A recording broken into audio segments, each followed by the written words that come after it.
Question है, select the correct combination of statement first to fourth. एक statement दे रखी है, उसमें करेक्ट कॉम्बिनेशन हमें ढूंढना है regarding the characteristics of certain organisms, जिसमें कि ऑर्गेनिजम्स है उसके साथ उसकी करेक्टरिस्टिक दे रखी है, तो बताना है कि कौन सा स्टेटमेंट सही है। ठीक है, और फिर करेक्ट आंसर चूज करना है। नीचे ABCD ऑप्शन दे रखे हैं, तो चलिए स्टार्ट करते हैं। मिथुनोजेंस आर्कीबैक्टीरिया, मिथुनोजन आर्कीबैक्टीरिया या मींस एंशिएंट बैक्टीरिया है, पुराना बैक्टीरिया है, और ये क्या करता है, मीथेन गैस प्रोड्यूस करता है मार्श एरिया यानी दलदली इलाके में। तो ये तो स्टेटमेंट हो गया ट्रू, मिथुनोजेंस यही काम करता है। सेकंड है, Nostoc is the filamentous blue green algae. Nostoc filamentous blue green algae है, बिल्कुल ठीक है। विच सिक्स फिक्स करता है जो कि एटमॉस्फेरिक नाइट्रोजन को, तो ये स्टेटमेंट भी ट्रू है। ठीक है। Chemosynthetic autotrophic bacteria synthesize cellulose from glucose. Chemosynthetic autotrophic bacteria cellulose बनाता है ग्लूकोज से, तो ये स्टेटमेंट जो है वो गलत है, क्योंकि जो कीमोसिंथेटिक ऑटोट्रोपिक बैक्टीरिया होता है वो नाइट्रेट नाइट्राइट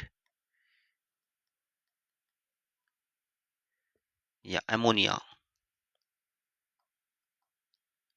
इसको यूज करेगा कौन, कीमोसिंथेटिक ऑटोट्रोपिक बैक्टीरिया, और वो इसको रिलीज करेगा एनर्जी, और जो एनर्जी रिलीज हुई है उससे होता है ATP प्रोडक्शन। तो यहाँ पे ऑक्सीडेशन करता है ये, यहाँ पे इन चीजों का। कि जब ये चीज़ ऑक्सीडाइज होती है, एनर्जी निकलती है, और फाइनली जो है उसको ATP प्रोडक्शन करना है उसको।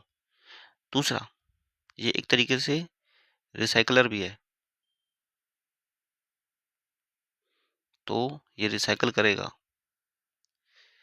नाइट्रोजन का, फॉस्फोरस का, आयरन का, सल्फर, ये सारी साइकिल्स चलाता है ये। ठीक है, तो नाइट्रोजन, फॉस्फोरस, आयरन, सल्फर, इनकी एक साइकिल चलाता है, वो रिसाइकल करता रहता है इसको, साथ ही साथ ये ऑक्सीडाइज करता है नाइट्रेट अमोनिया को, और फाइनली वो बनाता है ATP। ठीक है, तो ये वाला जो है ऑप्शन गलत है हमारा, थर्ड। फोर्थ है, mycoplasma lacks cell walls and can survive without oxygen. बिल्कुल सही है ये स्टेटमेंट, माइक्रोप्लाज्मा में सेल वॉल नहीं होती है और वो बिना ऑक्सीजन के ही सर्वाइव कर सकता है। तो हमारे कौन कौन से ऑप्शन ठीक है, पहला, दूसरा और फोर्थ। तो पहला, दूसरा और फोर्थ जो है, तो इसकी वजह से ऑप्शन डी जो हो गया हमारा राइट आंसर हो गया।